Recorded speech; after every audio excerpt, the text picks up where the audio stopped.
Very good morning बच्चों। आज हम लोग भूगोल का तीसरा पार्ट ज्वार भाटा इसकी शुरुआत करने जा रहे हैं। तो ये लेसन शुरू करने से पहले आप सभी को आपकी भूगोल की किताब सामने रखनी है। पेज नंबर 9 खोलना है और वहां पे आपको दो आकृतियां दिखाई पड़ रही हैं। आपको उसका निरीक्षण करना है। किताब में ही बहुत से प्रश्न दिए हैं।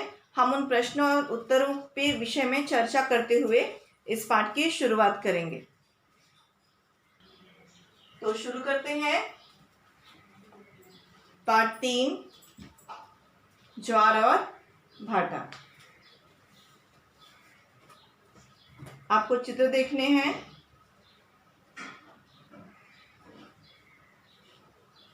और यहाँ देखो, इन दोनों चित्रों में आपको क्या दिखाई पड़ रहा है? क्या ये दोनों चित्र एक ही जगह के हैं या अलग अलग स्थानों के हैं?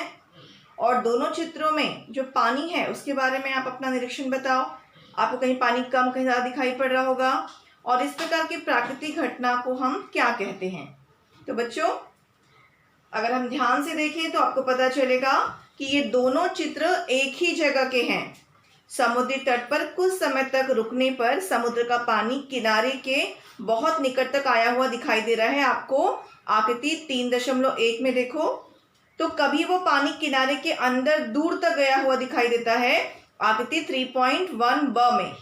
तो सागर जल की ये जो हलचल है, यानी पानी का जो ये कम और ज्यादा होना है, इसी को हम कहते हैं ज्वार और भाटा। अगर कुछ अपवादों को हम छोड़ दें तो संसार भर के सभी समुद्रों में इसी प्रकार का ज्वार भाटा आता रहता है। ज्वार भाटा एक प्राकृतिक घटना है। इसके पीछे के विज्ञान को हमें इस पाठ में समझना है।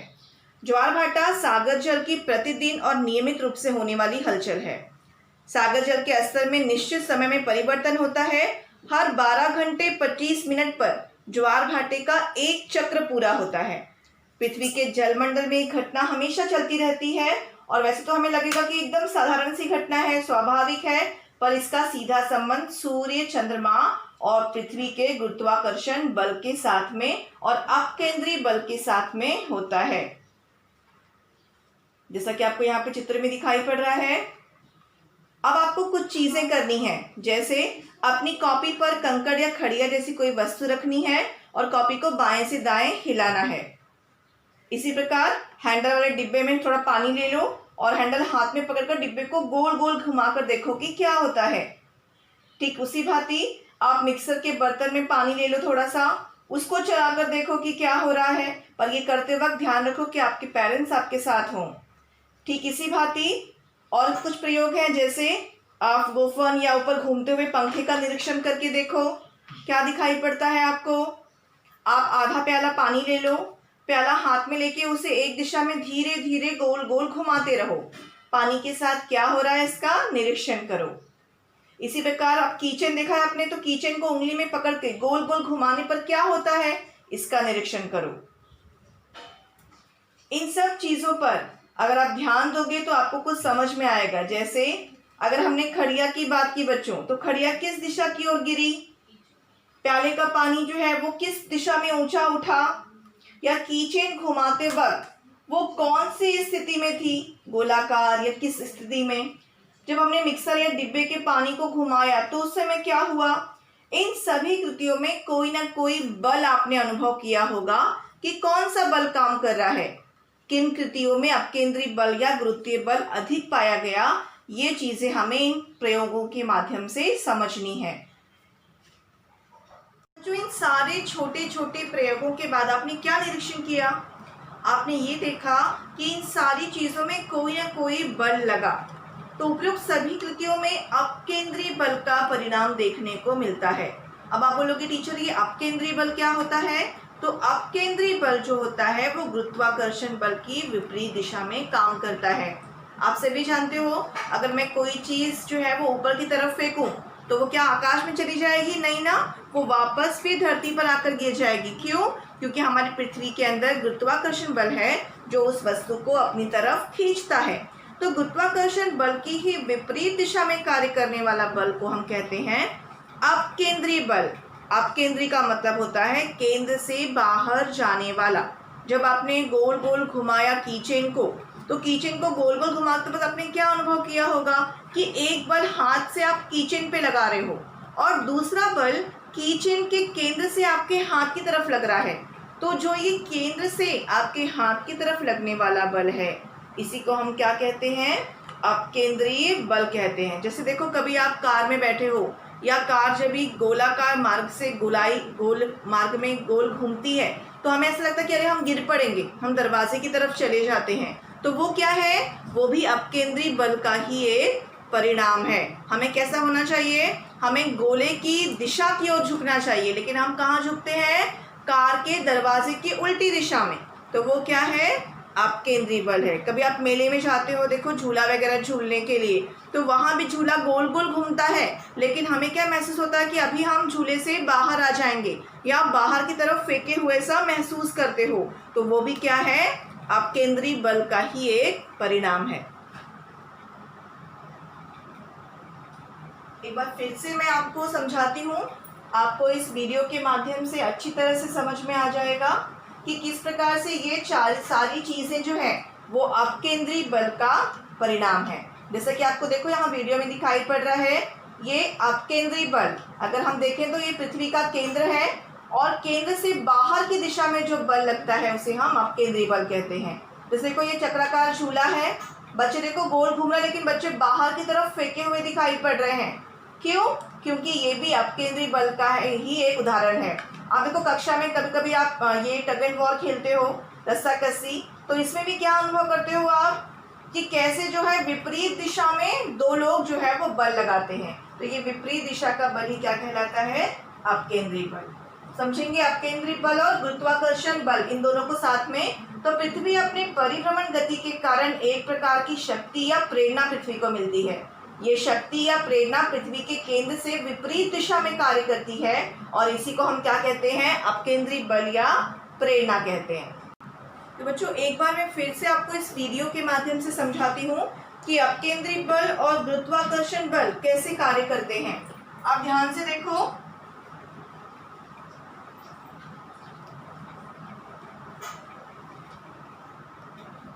तो जैसे कि आपको इस वीडियो में दिखाई पड़ रहा है कि हमारी पृथ्वी का जो परिभ्रमण है, उसका जो गोल गोल घूमना है, उसके कारण उसको एक शक्ति या प्रेरणा मिलती है, और ये शक्ति और प्रेरणा क्या करती है? पृथ्वी के केंद्र की विपरीत दिशा में कार्य करती है। जैसे ये गोल गोल घूम रहा है, आपको यहाँ दिख रहा है, इसका सेंटर ये केंद्र है, तो ये केंद्र के अंदर की तरफ कार्य नहीं करता है, बल्कि ये केंद्र के बाहर की तरफ कार्य करता है, जिसे हम अपकेंद्रीय बल कहते हैं।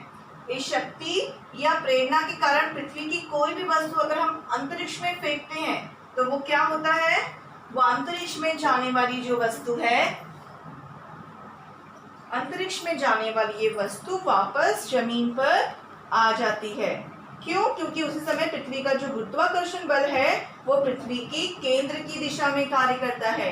यानी अपकेंद्रीय बल जो है वो केंद्र से बाहर की ओर कार्य करता है, और गुरुत्वाकर्षण बल भीतर की ओर कार्य करता है। इसलिए अगर कोई वस्तु आप ऊपर फेंकते हो, तो वो क्या होती है? गुरुत्वाकर्षण बल उसको केंद्र की तरफ घसीटता है, खींचता है। तो ये आपको अंतर समझ में आ गया होगा कि अपकेंद्रीय बल जो होता है वो सेंटर से यानी केंद्र से बाहर की तरफ, और जो गुरुत्वाकर्षण बल होता है वो बाहर से अंदर यानी कि केंद्र की तरफ कार्य करता है। और ये बल अपकेंद्रीय बल की तुलना में गुरुत्वाकर्षण बल कई गुना अधिक होता है। इसीलिए पृथ्वी की कोई भी वस्तु अपने स्थान पर स्थिर रहती है। बच्चों, आप अपनी किताब में आकृति 3.5 में अपकेंद्रीय बल और गुरुत्वीय बल की एक चित्र बना हुआ है, ड्राइंग बनी है, उसको देखकर इन दोनों के बीच का अंतर समझ सकते हो। तो मुझे आशा है कि आपको अपकेंद्रीय बल क्या होता है और गुरुत्वाकर्षण बल क्या होता है ये समझ में आ गया होगा। अब इन दोनों बलों का ज्वार भाटे के आने का क्या कारण बनते हैं ये बल, वो हम लोग अब समझने वाले हैं। तो ज्वार भाटा का क्या कारण है, ज्वार भाटा क्यों आता है? तो ज्वार भाटा आने का जो सबसे पहला कारण है वो है चंद्रमा और सूर्य का गुरुत्वाकर्षण बल। जैसे हमारी पृथ्वी के अंदर गुरुत्वाकर्षण बल होता है, ठीक उसी प्रकार चंद्रमा और सूर्य के अंदर भी गुरुत्वाकर्षण बल होता है, जो हमारी पृथ्वी का जो पानी का स्तर है, आप जानते हैं हमारी पृथ्वी का कितना % पानी है, 71% पानी है। तो वो पानी के स्तर को सूर्य और चंद्रमा वो अपने गुरुत्वाकर्षण बल से क्या करते हैं, अपनी तरफ खींचते हैं। दूसरा, पृथ्वी का सूर्य के चारों ओर घूमना और चंद्रमा का अप्रत्यक्ष रूप से सूर्य के चारों ओर घूमना, ये भी ज्वार भाटे का एक कारण है। उसी प्रकार परिभ्रमण के कारण, जब हमारी पृथ्वी परिभ्रमण करती है तो उस परिभ्रमण के कारण पृथ्वी पर निर्माण होने वाला अपकेंद्री बल, जो आपने अभी सीखा कि जो केंद्र से बाहर की तरफ बल प्रयुक्त होता है, जैसा कि आप आकृति 3.6 में ज्वार भाटा निर्माण की प्रक्रिया है वो देखोगे तो आपको समझ में आ जाएगा कि किस प्रकार चंद्रमा का गुरुत्वाकर्षण बल, किस प्रकार उसका अपकेंद्री बल जो है वो ज्वार भाटा का कारण बनता है। सूर्य की तुलना में चंद्रमा पृथ्वी के अधिक निकट है, ये बात आप जानते हो। इसलिए पृथ्वी के ऊपर चंद्रमा का गुरुत्वाकर्षण बल सूरज के गुरुत्वाकर्षण बल की तुलना में अधिक प्रभाव छोड़ता है। चंद्रमा, सूर्य और पृथ्वी की सापेक्ष स्थिति के फलस्वरूप ज्वार और भाटा आता रहता है। पृथ्वी पर जिस स्थान पर ज्वार भाटा आता है उसके बिल्कुल विपरीत स्थान पर उसी समय क्रमशः ज्वार और भाटा आता है। तो जैसा कि आपको इस वीडियो में दिखाई पड़ रहा है बच्चों कि यहाँ पर देखो, ये चंद्रमा, ये आपकी पृथ्वी यहाँ पर, और यहाँ पर क्या दिखाई पड़ रहा है आपको, यहाँ पर ज्वार और यहाँ पर ज्वार, यहाँ भाटा और यहाँ पर भाटा। इसका तात्पर्य क्या है कि पृथ्वी पर जिस स्थान पर ज्वार भाटा आता है उसके विपरीत स्थान पर उसी समय क्रमशः ज्वार भाटा आता है। और ऐसा क्यों होता है ये आपने अभी समझा, पृथ्वी के अपकेंद्री बल के परिणाम स्वरूप। अगर आप आकृति 3.6 देखोगे तो आपको और अच्छे से ये बात समझ में आ जाएगी। तो बच्चों, जिस समय 0 अंश देशांतर पर ज्वार आता है उस समय उसकी विपरीत दिशा में 180 अंश देशांतर पर भी ज्वार आता है। ठीक उसी प्रकार इसी समय इन देशांतरों पर समकोण की स्थिति में भाटा आता है। यदि ज्वार 0 डिग्री और 180 डिग्री देशांतर पर होगा तो भाटा किन किन देशांतरों पर होगा, इसके बारे में आपको थोड़ा सा सोचना है। यहाँ पे पेज नंबर 11 पे देखो, थोड़ा विचार करो। यहाँ पर एक सेगमेंट दिया हुआ है, अगर आप इसको देखोगे तो इसमें लिखा है कि पृथ्वी से दूर अंतरिक्ष में जाने के लिए हमें विशाल रॉकेटों का उपयोग करना पड़ता है। और ये रॉकेट किस बल की विपरीत दिशा में कार्य करते हैं, क्या बता सकते हो? बिल्कुल सही, पृथ्वी के गुरुत्वाकर्षण बल की विपरीत दिशा में। अब हम देखेंगे ज्वार भाटा के प्रकार। तो जिस प्रकार ज्वार आने का समय प्रतिदिन बदलता है उसी प्रकार ज्वार की जो कक्षा होती है, स्तर, वो भी कम ज्यादा होता है। सामान्यतः ये कक्षा अमावस्या और पूर्णिमा के दिन सबसे ज्यादा होती है और अष्टमी के दिन ये कक्षा हमेशा तुलना में कम रहती है। तो इस प्रकार ज्वार भाटा के 2 प्रकार हैं, एक बृहद ज्वार भाटा और दूसरा लघु ज्वार भाटा। हम एक एक के बारे में डिटेल में पढ़ेंगे। पहले हम देखते हैं बृहद ज्वार भाटा। तो ज्वार निर्माण करने वाले चंद्रमा और सूर्य के प्रेरणा बल अमावस्या और पूर्णिमा के दिन में समान दिखाई पड़ते हैं। जैसा कि आपको इस चित्र में दिखाई पड़ रहा है कि अमावस्या और पूर्णिमा के दिन, आपने दूसरे पार्ट में भी पढ़ा था कि अमावस्या पूर्णिमा के दिन अक्सर क्या होता है, सूर्य, चंद्रमा और पृथ्वी ये तीनों क्या होते हैं, सरल रेखा में होते हैं। तो इसीलिए अमावस्या और पूर्णिमा के दिन में हमेशा अधिकतर क्या आता है, बृहद ज्वार भाटा आता है। क्यों आता है, उसका कारण क्या है? क्योंकि आप जानते हो हमारी पृथ्वी के अंदर गुरुत्वाकर्षण बल है, चंद्रमा के अंदर भी गुरुत्वाकर्षण बल है और सूर्य के अंदर भी गुरुत्वाकर्षण बल है। तो जब ये तीनों एक सरल रेखा में होते हैं तब क्या होता है, सूर्य और चंद्रमा ये दोनों अपना बल जो है संयुक्त गुरुत्वाकर्षण बल लगाते हैं और पृथ्वी को अपनी तरफ घसीटते हैं, खींचते हैं। तो ऐसे में क्या होता है, पृथ्वी का पानी का स्तर इस समय ज्यादा ऊपर बढ़ता है, अर्थात ये बृहद ज्वार है। यानी सबसे बड़ी ज्वार भाटा जो है वो हमेशा अमावस्या या पूर्णिमा के दिन आता है, क्योंकि इस दिन क्या होता है, ये तीनों सरल रेखा में होते हैं और सूर्य और चंद्रमा दोनों अपना जो बल है वो एक साथ मिलकर लगाते हैं और फलस्वरूप पृथ्वी पर पानी का स्तर ज्यादा खिंचाव होता है और हम कहते हैं कि बृहद ज्वार आया है। वेरी गुड मॉर्निंग बच्चों, जैसा कि आप जानते हो कि पिछले सोमवार हमने ज्वार भाटा ये लेसन पढ़ा था। तो मैंने आपको बताया था कि हमारा पार्ट पूरा नहीं हुआ है और इस बार हम क्या करने वाले हैं, हमारा जो बचा हुआ अंश है ज्वार भाटे का परिणाम और लहरें, वो हम लोग इस लेक्चर में पढ़ने वाले हैं। तो शुरुआत करते हैं, पर शुरुआत करने से पहले थोड़ा छोटा सा सारांश मैं आपको लेसन का बता दूं। हमने पढ़ा था कि ज्वार भाटा क्या होता है और ज्वार भाटा ये संकल्पना जो है वो किस तरह आती है। हमने अपकेंद्री बल भी पढ़ा था और गुरुत्वाकर्षण बल भी पढ़ा था, दोनों के बीच का अंतर भी पढ़ा था। आज हम पढ़ेंगे कि ज्वार भाटे का मानव जीवन पर और सागरीय क्षेत्रों पर क्या परिणाम होता है। तो चलिए शुरुआत करते हैं।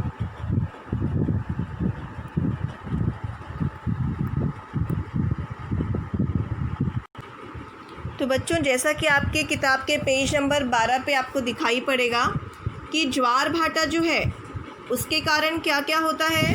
जब भी ज्वार आती है, आप जानते हो ज्वार के समय पानी जो है वो आगे की तरफ आता है, किनारे की तरफ, तो उसके साथ में जो खाड़ी की मछलियाँ होती हैं वो भी आ जाती हैं और इसका लाभ किसे मिलता है? मछली पकड़ने वाले को। उसके अलावा जब भी ज्वार भाटा आता है तो उसके जल में मिश्रित जो कूड़ा कचरा होता है उसका भी निपटारा हो जाता है और सागरी तट क्या हो जाता है? सुरक्षित हो जाता है। बंदरगाह जो है वो मिट्टी से भर नहीं जाते। मिट्टी से भरने का तात्पर्य क्या है? आप जानते हो जिस समय अगर ज्वार कचरे को बाहर लेकर आता है तो भाटा उसे अंदर लेकर भी चला जाता है। ज्वार के समय जहाज़ों को बंदरगाह में लाया जा सकता है। जब भी ज्वार का पानी आता है तो किनारे की तरफ बढ़ता है, तो जो बड़े बड़े जहाज़ वगैरह होते हैं वो क्या होते हैं, उनको आसानी से बंदरगाह में लेकर आ सकते हैं। और जब भी भाटा आता है तो उसको समुद्रों में वापस अंदर तक छोड़ सकते हैं, क्योंकि जो बड़े बड़े जहाज़ होते हैं उसको खींचकर तो लेकर जाना पॉसिबल नहीं है। तो क्या करते हैं, ज्वार के पानी के समय रस्सी डालकर उसे समुद्र में डाल देते हैं किनारे पर। और जब भी भाटा आता है तो वो पानी की जो भाटा अंदर जाते वक्त अपने साथ में उसे ले जाता है। ठीक उसी प्रकार ज्वार का पानी नमक सार में इकट्ठा होकर उस पानी से नमक बनाया जाता है। आप जानते हो कि आपने बहुत सारे नमक सार देखे होंगे कि वो स्क्वायर की रचना में, यानी चौकोन आकार के होते हैं समुद्रों के आसपास। उसमें क्या होता है, जब भी ज्वार के समय पानी आता है तो वो पानी उसमें भर जाता है। बाद में क्या होता है, वो पानी ज्वार के समय उसमें भरकर सूरज की गर्मी के वाष्पीभवन से उसका जो पानी है वो वाष्प बन जाता है और उसके अंदर का जो नमक है वो और क्षार उसके अंदर बचे रहते। तो इस प्रकार नमक सार जो है उसमें पानी इकट्ठा करने के लिए भी ज्वार का लाभ लेते हैं लोग। ज्वार भाटे की प्रक्रिया द्वारा बिजली का उत्पादन होता है। आप जानते हो किसी भी गतिशील चीज़ से बिजली का उत्पादन किया जाता है, तो ज्वार भाटे से भी क्या होता है, क्योंकि इसमें पानी आना, आगे की तरफ बढ़ना, पीछे की तरफ जाना, तो एक प्रकार की गतिशीलता है जिसकी वजह से क्या होता है कि बिजली का उत्पादन किया जाता है। ज्वार भाटे के आने के समय का अनुमान न हो तो समुद्र में तैरने गए व्यक्तियों के साथ में दुर्घटना हो सकती है। यानी जो मछुआरे मछली पकड़ने जाते हैं उन्हें भी बताया जाता है, उन्हें पता होता है कि हमें कौन से समय जाना है, कब ज्वार आने वाली है, कब भाटा आने वाला है। और इसी प्रकार समुद्र में जो व्यक्ति जाते हैं उन्हें भी ध्यान रखना चाहिए कि वो ज्वार के समय, चूँकि पानी का लेवल बढ़ता है, तो हमें समुद्र में नहीं जाना चाहिए। ज्वार भाटे के कारण जो आसपास के तटीय क्षेत्र होते हैं, गरान के वन होते हैं, वहाँ पे बार बार पानी आने और जाने से क्या होता है, क्षेत्र दलदली बन जाता है, जिसके कारण क्या होता है, दलदली क्षेत्र में बहुत सारी जैव विविधता रहती है और लोग जो हैं वहाँ पे लोगों का संरक्षण होता है। बच्चों, अब आपको इस पाठ का सबसे महत्वपूर्ण हिस्सा और सबसे महत्वपूर्ण मुद्दा जो है कि ज्वार का समय प्रतिदिन बदलता है वो समझना है। अब अपनी किताब का पेज नंबर 12 निकालेंगे, उस पर आपको एक आकृति दिखाई पड़ेगी 3.9 ज्वार का समय प्रतिदिन क्यों बदलता है। तो आपको आकृति सामने अगर आप रखोगे तो आपको अच्छे से समझ में आएगा, क्योंकि ये थोड़ी सी कठिन संकल्पना है और आपको अच्छी तरह समझ में आने के लिए आपको आकृति आपके सामने रखनी है। तो आप देखो, पूरे दिन भर में यानी 24 घंटे में अगर आप देखोगे तो 2 बार ज्वार और 2 बार भाटे की प्रक्रिया होती है। पर ये प्रक्रिया हर दिन ज्वार का समय अलग अलग होता है। कभी ज्वार जो है वो 3 बजे आती है तो कभी 3:10 पे आएगी। तो ये समय जो है वो क्यों बदली होता रहता है वो हमें समझना है। तो इस आकृति को अगर आप ध्यान से देखो तो आपको क्या दिखाई पड़ेगा। देखो आकृति में आपको यहाँ दिखाई पड़ रहा है पृथ्वी, यहाँ लिखा हुआ है उत्तरी ध्रुव और यहाँ पे D1 ऐसा बना हुआ है। उसके बाद देखो इस तरफ यानी पूर्व की दिशा में आपको K1 क दिखाई पड़ रहा है। फिर यहाँ से आपको 3 लाइंस दिखाई पड़ रही हैं। यहाँ पे लिखा है चंद्रमा 1, चंद्रमा 2 और चंद्रमा 3। तो यहाँ पे क्या समझना है आपको, पहले देखो जैसे आकृति में पृथ्वी के ऊपर का जो क बिंदु है वो चंद्रमा के सामने का चंद्रमा 1 है, इसलिए वहाँ पे ज्वार आएगा। यानी ये क बिंदु आपको दिखाई पड़ रहा है, इसके बिल्कुल सामने अगर आप देखोगे तो चंद्रमा 1 है। और आप जानते हो चंद्रमा बिल्कुल उसके सामने है, तो वो क्या करेगा, अपने गुरुत्वाकर्षण बल से पृथ्वी के पानी को अपनी तरफ खींचेगा। तो यहाँ जो क बिंदु है वहाँ पर क्या आएगा, ज्वार आएगा। और क की बिल्कुल विपरीत दिशा में यहाँ पर क्या है आपको दिखाई पड़ रहा है, ड बिंदु दिखाई दे रहा है। अब देखो अपनी किताब में लिखा हुआ है कि ड बिंदु पृथ्वी के ऊपर क बिंदु के प्रतिपादी स्थान पे है। तो प्रतिपादी शब्द का मतलब क्या होता है, प्रतिपादी का मतलब होता है विपरीत स्थान पर। तो क ड की बिल्कुल विपरीत दिशा में है। और आपको मैंने बताया था कि जब कोई स्थान बिल्कुल विपरीत हो तो वहाँ दोनों स्थानों पर ज्वार आएगा। तो यहाँ पर क पर भी ज्वार आएगा और बिल्कुल उसकी विपरीत दिशा में ड जो है वहाँ पर भी ज्वार आएगा। अगर आप ध्यान से देखो आकृति, तो क से लेकर ड तक इसके बीच का जो अंतर है वो कितना है, 12 घंटे का अंतर है। यानी अगर ड को क तक पहुँचना है तो 12 घंटे का अंतर लगेगा। 12 घंटे बाद क कहाँ पहुँच जाएगा, ड की जगह पे, और ड कहाँ पहुँच जाएगा, क की जगह पे।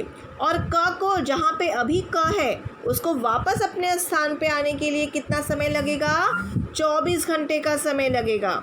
24 घंटे बाद वापस क अपने स्थान पर आ सकता है। ठीक है, तो ये समझ में आया आपको ये संकल्पना बच्चों अच्छे से। तो इस प्रकार जो ये ज्वार का समय है वो कैसे बदली होता है, पहले आपने स्थान समझ लिया कि किस प्रकार से क जो है वहाँ पर ज्वार आएगा और ड पर भी ज्वार आएगा। उसके बाद जब ड बिंदु यानी ये जो ड है, जब आप जानते हो पृथ्वी हमारी गोल गोल घूम रही है और चंद्रमा भी गोल गोल घूम रहा है, तो जब ये ड बिंदु क पर आएगा तो उस समय क्या होगा, वहाँ पर 12 घंटे में चंद्रमा भी थोड़ा सा आगे बढ़ जाएगा 12 घंटे बाद। तो वहाँ पर लगभग ऐसा मानते हैं, देखो यहाँ पे अंश बना हुआ है 6 अंश और 15 मिनट। तो यहाँ पे इतना चंद्रमा आगे बढ़ चुका होगा। यानी अब जब ड बिंदु 12 घंटे बाद जब ये ड बिंदु क बिंदु के पास की स्थान पर आएगा तो उस समय चंद्रमा 6 अंश 15 मिनट आगे जा चुका होगा। यानी अब वो कहाँ पर आएगा, चंद्रमा 2 जहाँ आपको दिखाई पड़ रहा है वहाँ पर आएगा 12 घंटे बाद में ड बिंदु। तो इस समय क्या होगा, वो चंद्रमा पर जब उस समय आएगा तो उसको लगभग 25 मिनट का समय और बीत चुका होगा। यानी वो लगभग चंद्रमा क्योंकि 6 अंश 15 मिनट आगे जा चुका है, इसीलिए ड बिंदु को चंद्रमा के सामने च दूसरे में आने में लगभग 25 मिनट का समय और लगेगा। इसका तात्पर्य क्या है कि वहाँ पर ज्वार जो है वो अगले दिन कभी आएगी, 25 मिनट जल्दी या 25 मिनट देरी से आएगी। ठीक है, तो इस प्रकार 12 घंटे 25 मिनट के बाद में ड बिंदु चंद्रमा के सामने आने से वहाँ पर ज्वार रहेगा और उसी समय ड के विपरीत दिशा में कौन आ गया रहेगा, क बिंदु आ गया रहेगा। तो वहाँ पर भी क्या रहेगा, ज्वार। तो इसके बाद पुनः 12 घंटे 25 मिनट पर क एक बिंदु चंद्रमा के सामने और फिर से चंद्रमा 3 पर दूसरी बार ज्वार आएगा। ठीक है, समझ में आ रहा है बच्चों आपको। जैसे ये क1 ड, अब ड बिंदु यहाँ पर आ गया, 12 घंटे 25 मिनट के बाद यहाँ पर आया, फिर क वहाँ पर होगा उस समय, वापस क को अपनी जगह आने पर फिर से 12 घंटे लगेंगे, 12 घंटे 25 मिनट। यानी इस प्रकार से लगभग 24 घंटे बाद 24 घंटे 50 मिनट के बाद में वापस क जो है वो अपने स्थान पर आ जाएगा। और उस समय क का स्थान क्या होगा, ये स्थान होगा क1 और चंद्रमा का स्थान होगा चंद्रमा 3। ठीक है, तो इस प्रकार से पृथ्वी की गति और चंद्रमा की गतियों के कारण जो ज्वार है उसके समय में परिवर्तन आता रहता है। तटीय क्षेत्रों में अगर आप ध्यान दोगे तो 24 घंटे में सामान्यतः 2 बार ज्वार भाटा आता है और 2 ज्वार के बीच के समय का अंतर जो होता है वो 12 घंटे 25 मिनट का होता है। वो क्यों होता है वो मैंने आपको समझा दिया। जैसे क से ड तक जाने के लिए 12 घंटे लगेंगे, ड को क तक आने में 12 घंटे लगेंगे, लेकिन जब तक ड क की दिशा में आएगा तब तक चंद्रमा आगे बढ़ चुका होगा। और 12 घंटे में कितना आगे बढ़ेगा? 6 अंश 15 मिनट, यानी लगभग 25 मिनट आगे बढ़ गया होगा। तो सामान्यतः अगली ज्वार को आने के बीच के समय का अंतर कितना होगा? 12 घंटे 25 मिनट का अंतर होगा। तो बच्चों, जैसा कि आपको इस वीडियो में दिखाई पड़ रहा है कि यहाँ देखो, जैसा आपने चित्र में देखा था, ये ए बिंदु, सी बिंदु, ए की बिल्कुल विपरीत दिशा में कौन सा बिंदु है? सी बिंदु है। तो ए पर ज्वार आएगा क्योंकि वो चंद्रमा क्या है, उसके बिल्कुल नज़दीक में है, जैसा गुरुत्वाकर्षण बल ज़्यादा है। बिल्कुल उसी तरह अगर ए पर ज्वार आएगा तो चूंकि सी उसकी विपरीत दिशा में है, इसलिए सी पर भी क्या आएगा? ज्वार आएगा। ये आपने अभी अपने किताब के चित्र क्रमांक 3.9 के साथ में समझा है इस चीज़ को। तो वही आपको मैं वीडियो में समझा रही हूँ, आपको और अच्छी तरह से समझ में आ जाएगा। ठीक है, अब ये देखो ए और सी, ए पर भी ज्वार आएगा और बी जो सी है वहाँ पर भी ज्वार आएगा क्योंकि दोनों एक दूसरे की विपरीत दिशा में है। ए और सी के बीच का अंतर कितना है? अब मैंने आपको बताया था 12 घंटे। अगर सी ए की जगह पर आता है तो उसको कितना समय लगेगा? ये देखो, ये अगर आधा वृत्त घूमता है तो 12 घंटे और ये पूरा घूमता है तो 24 घंटे। लेकिन केवल हमारी पृथ्वी ही गोल गोल नहीं घूम रही है, चंद्रमा भी गोल गोल घूम रहा है, ये आपको ध्यान रखना है। अब देखो, जैसे आपको चित्र में दिखाई पड़ रहा है वीडियो में, हाई टाइड यानी ज्वार, ज्वार के बिल्कुल विपरीत दिशा में भी ज्वार आता है और ऊपर आपको दिखाई पड़ रहा है भाटा, तो भाटे की विपरीत दिशा में भी भाटा ही आता है। अब मैंने आपको समझाया था, जैसे ये गोल गोल घूम रहा है, क्या दिखाई पड़ रहा है आपको?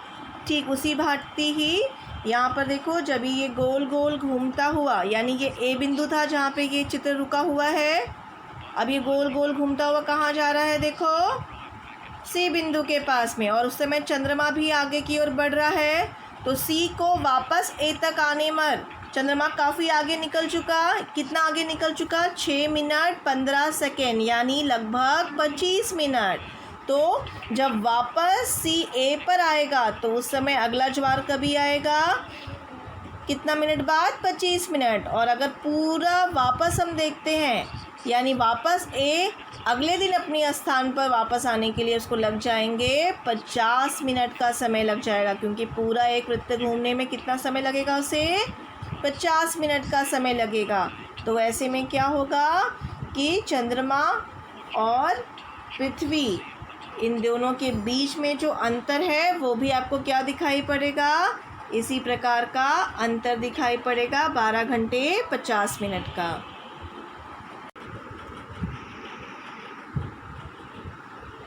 तो बच्चों, जैसे कि आप जानते हो कि लहरों के कारण जो सागर का जल होता है वो ऊपर नीचे थोड़ा सा आगे पीछे होता रहता है और ये लहरें उनमें समावेश ऊर्जा को किनारे तक लेकर आती हैं। हम पढ़ने वाले हैं लहरें। जैसे कि आपको ये बॉल दिखाई पड़ रहा है, वो लहर जहाँ पर आप कोई बॉल या कोई वस्तु डाल दो तो वो वहीं पर ऊपर नीचे होगी, वो आप तक नहीं आएगी। तो इसका मतलब क्या हुआ कि लहरें जो है वो केवल उसी स्थान पर ऊपर नीचे होती रहती हैं, वो आगे की तरफ नहीं बढ़ती हैं। लेकिन हमें ऐसा आभास होता है कि वो आगे की तरफ बढ़ रही हैं। तो ये जो लहर होती है इसके अंदर समावेश ऊर्जा होती है जो उन्हें किनारे तक लेकर आती है और फिर ये उथले किनारे के क्षेत्र में आकर टूट जाती हैं। जैसे कि आपको दिखाई पड़ रहा है ये रस्सी, तो ऐसी ही लहरों की संरचना भी होती है और लहरें जो होती हैं उनके कारण सागर जल ऊपर उड़ जाता है और उसके सामने निचला भाग बन जाता है। तो लहरें जो होती हैं वो लगातार छोटी बड़ी उत्पन्न होती रहती हैं और इनका होना एक प्राकृतिक और नियमित घटना है। अगर लहरों की संरचना हम समझें तो हमें क्या दिखाई पड़ेगा कि इस प्रकार की जैसे कि आपको वीडियो में दिखाई पड़ रहा है, उस प्रकार की संरचना आपको दिखाई पड़ेगी। ये एक प्रकार से ऊर्ध्वाधर संरचना होती है, जिसमें आप देखो तो लहर जो है एक बार ऊपर ऊंची उठी हुई दिखाई देती है, फिर वो नीचे जाती हुई दिखाई देती है। तो ये जो है यही संरचना क्यों बनती है? ये हवा के कारण बनती है। और हवा के कारण ही क्या होता है, उसके ऊंचे जो उठा हुआ उसका भाग होता है उसे हम क्या कहते हैं? शीर्ष कहते हैं। और जो नीचे का भाग होता है उसे हम क्या कहते हैं? द्रोणी कहते हैं। तो ये इस प्रकार से लहरों की संरचना है।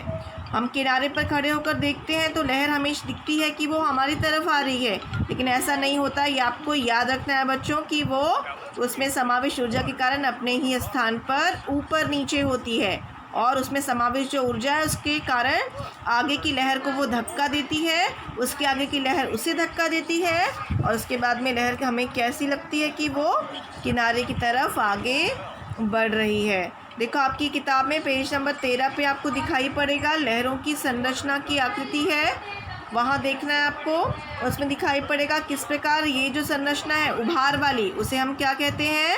शीर्ष कहते हैं। ये जो आपको हरे रंग का दिख रहा है ना, ये शीर्ष है। और जो नीचा वाला भाग है वो जो नीचे की तरफ गया है उसे हम क्या कहते हैं? द्रोणी कहते हैं। ये रेड वाला भाग देखो जहाँ ऊंचाई है वो क्या कहलाता है? शीर्ष कहलाता है लहरों का। और उसके बाद जो नीचे संरचना जाती है इस प्रकार की, वो क्या कहलाती है? द्रोणी कहलाती है। तो आपको शीर्ष और द्रोणी की ऊर्ध्वाधर संरचना समझ में आ गई होगी। तो दो शीर्षों के बीच की और द्रोणियों के बीच की दूरी लहर की लंबाई होती है, और जो लहर की गति होती है वो हवा की गति पर ही निर्भर होती है। ठीक है बच्चों, आप सभी को समझ में आया होगा। आप सभी को मज़ा आता होगा सर्फिंग करना, या फिर आप कभी गए होंगे समुद्र में, तो वहाँ देखो हवा जितनी तेज़ गति होगी उतनी ही लंबी लंबी लहरें आपको दिखाई पड़ेंगी। तो ये हवा की गति के कारण ही लहरों का बड़ा तेज़ आना या धीमा आना जो है वो निर्भर करता है। तो बच्चों जैसा कि आपकी किताब में देखो, अगर आप किताब में आप देखोगे तो आपको ये आकृति दिखाई पड़ेगी लहरों की संरचना में। तो आप देखो जो ये भाग है शीर्ष वाला, ये जो उभार वाला भाग है ऊपर की तरफ, उसे हम क्या कहते हैं? शीर्ष। और जो नीचे की तरफ का भाग है उसे हम क्या कहते हैं? द्रोणी कहते हैं। तो ये शीर्ष और द्रोणी के बीच जो आपको एरो दिखाई पड़ रहा है वो क्या है? लहरों की लंबाई कहलाती है। तो इस प्रकार से ये लहरों की संरचना आपने देखी।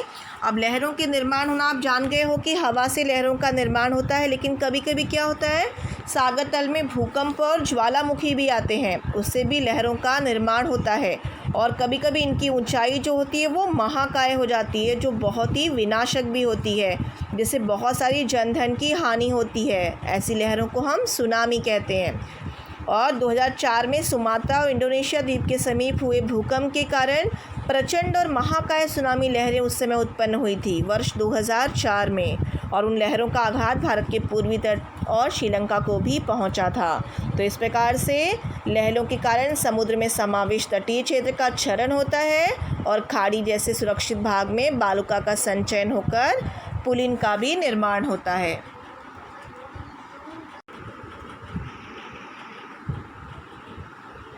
तो बच्चों जैसे कि आप जानते हो कि लहरों के कारण जो सागर का जल होता है वो ऊपर नीचे थोड़ा सा आगे पीछे होता रहता है, और ये लहरें उनमें समावेश ऊर्जा को किनारे तक लेकर आती हैं। हम पढ़ने वाले हैं लहरें। जैसे कि आपको ये बॉल दिखाई पड़ रहा है, वो लहर जहाँ पर आप कोई बॉल या कोई वस्तु डाल दो तो वो वहीं पर ऊपर नीचे होगी, वो आप तक नहीं आएगी। तो इसका मतलब क्या हुआ कि लहरें जो हैं वो केवल उसी स्थान पर ऊपर नीचे होती रहती हैं, वो आगे की तरफ नहीं बढ़ती हैं। लेकिन हमें ऐसा आभास होता है कि वो आगे की तरफ बढ़ रही हैं। तो ये जो लहर होती है इसके अंदर समावेश ऊर्जा होती है जो उन्हें किनारे तक लेकर आती है, और फिर ये उथले किनारे के क्षेत्र में आकर टूट जाती हैं। जैसे कि आपको दिखाई पड़ रहा है ये रस्सी, तो ऐसी ही लहरों की संरचना भी होती है। और लहरें जो होती हैं उनके कारण सागर जल ऊपर उड़ जाता है और उसके सामने निचला भाग बन जाता है। तो लहरें जो होती हैं वो लगातार छोटी बड़ी उत्पन्न होती रहती हैं, और इनका होना एक प्राकृतिक और नियमित घटना है। अगर लहरों की संरचना हम समझें तो हमें क्या दिखाई पड़ेगा कि इस प्रकार की जैसे कि आपको वीडियो में दिखाई पड़ रहा है उस प्रकार की संरचना आपको दिखाई पड़ेगी। ये एक प्रकार से ऊर्ध्वाधर संरचना होती है, जिसमें आप देखो तो लहर जो है एक बार ऊपर ऊंची उठी हुई दिखाई देती है, फिर वो नीचे जाती हुई दिखाई देती है। तो ये जो है यही संरचना क्यों बनती है? ये हवा के कारण बनती है। और हवा के कारण ही क्या होता है, उसके ऊंचे जो उठा हुआ उसका भाग होता है उसे हम क्या कहते हैं? शीर्ष कहते हैं। और जो नीचे का भाग होता है उसे हम क्या कहते हैं? द्रोणी कहते हैं। तो ये इस प्रकार से लहरों की संरचना है।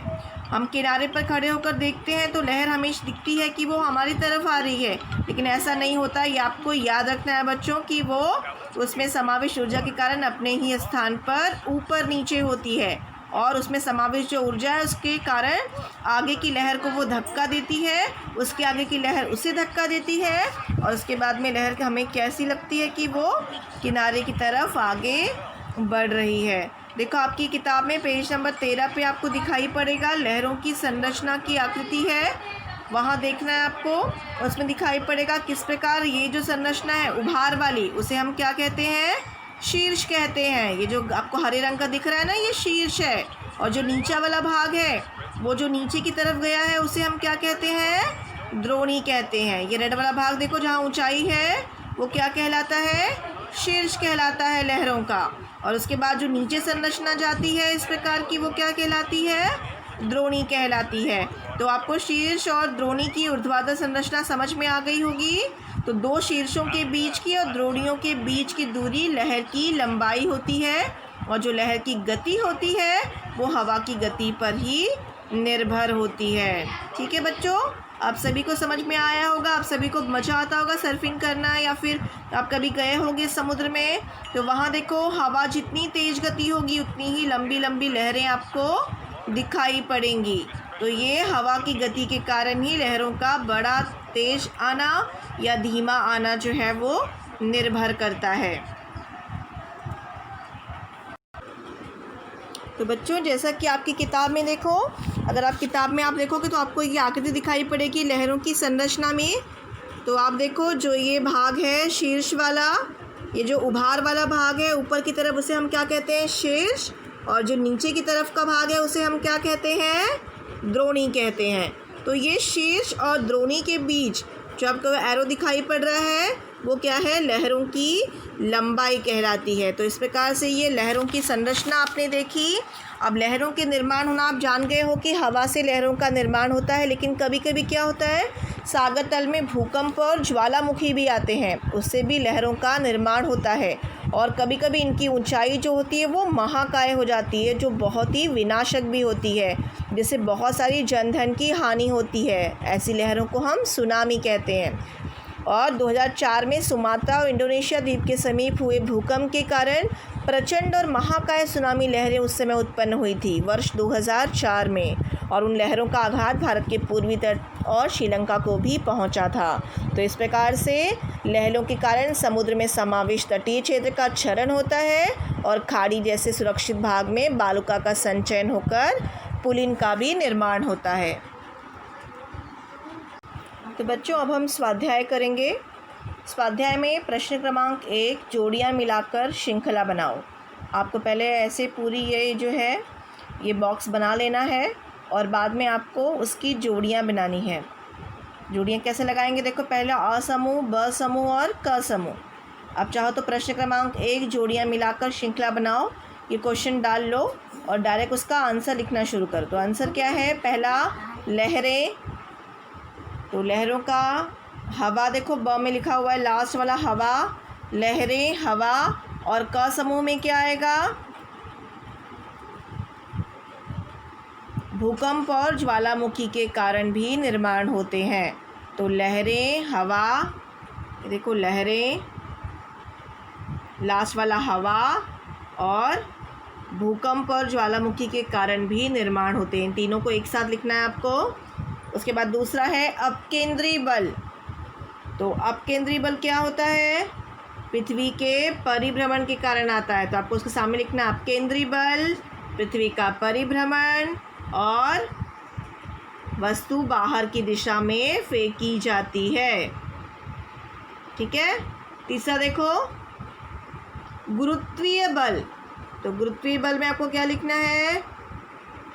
गुरुत्वीय बल है चंद्रमा, सूर्य और पृथ्वी, और क में से लिखना है आपको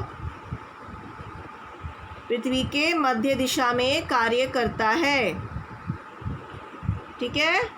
गुरुत्वीय बल चंद्रमा, सूर्य और पृथ्वी के मध्य दिशा में कार्य करता है। उसके बाद देखो बृहद ज्वार। तो बृहद ज्वार कब आती है आप जानते हो? बृहद ज्वार अमावस्या को आती है। तो यहाँ लिखना है बृहद ज्वार डैश अमावस्या डैश उस दिन सबसे बड़ा ज्वार आता है। उसके बाद है लघु ज्वार। लघु ज्वार के सामने लिखना है आपको डैश अष्टमी, और क्या लिखना है? चंद्रमा और सूर्य के बल अलग अलग दिशा में कार्य करते हैं। तो प्रश्न क्रमांक 1 आपका हो गया। जोड़ियां मिलाकर श्रृंखला बनाओ। अब बच्चों आपको लिखना है प्रश्न क्रमांक 5, और प्रश्न क्रमांक 5 क्या है? लघु ज्वार भाटा की आकृति 3.8 का निरीक्षण करो और निम्न प्रश्नों के उत्तर लिखो। देखो यहाँ पे 2 प्रश्न हैं, 3 प्रश्न टोटल मिलाकर। प्रश्न है आकृति किस तिथि की है? चंद्रमा, सूर्य और पृथ्वी की सापेक्ष स्थिति क्या है? और इस स्थिति का ज्वार भाटे पर क्या परिणाम होगा? तो मैं आपको इसके उत्तर बता रही हूँ। देखो आकृति आपको सामने रखनी है। पहला प्रश्न है आकृति किस तिथि की है? तो अब क्या बोलोगे? आकृति में क्या लिखा हुआ है? लघु ज्वार भाटा। तो आकृति अष्टमी तिथि की है, क्योंकि अष्टमी तिथि को ही लघु ज्वार भाटा आता है। तो आप आंसर क्या लिखोगे पहले प्रश्न का उत्तर? कि आकृति अष्टमी तिथि की है। दूसरा प्रश्न है चंद्रमा, सूर्य और पृथ्वी की सापेक्ष स्थिति क्या है? तो अब जैसा कि आपको चित्र में दिखाई पड़ रहा है, ये देखो ये समकोण दिखाई पड़ रहा है। चंद्रमा है, यहाँ बीच में पृथ्वी है और ऊपर सूर्य है। तो आप दूसरे का उत्तर क्या लिखोगे? कि चंद्रमा, सूर्य और पृथ्वी की सापेक्ष स्थिति समकोण में है। तीसरा प्रश्न है इस स्थिति का ज्वार भाटे पर क्या परिणाम होगा? जैसा कि आप जानते हो क्या फ़र्क पड़ेगा इस स्थिति का? तो चूंकि ये समकोण की स्थिति है, इसीलिए चंद्रमा का गुरुत्वाकर्षण बल और सूर्य का गुरुत्वाकर्षण बल दोनों विपरीत दिशा में कार्य करेंगे और बल क्या हो जाएगा? घट जाएगा। ठीक है। तो आप उत्तर में क्या लिखोगे? कि समकोण की स्थिति के कारण चंद्रमा और सूर्य का गुरुत्वाकर्षण बल विपरीत दिशा में कार्य करेगा, फलस्वरूप इस दिन लघु ज्वार भाटा आता है।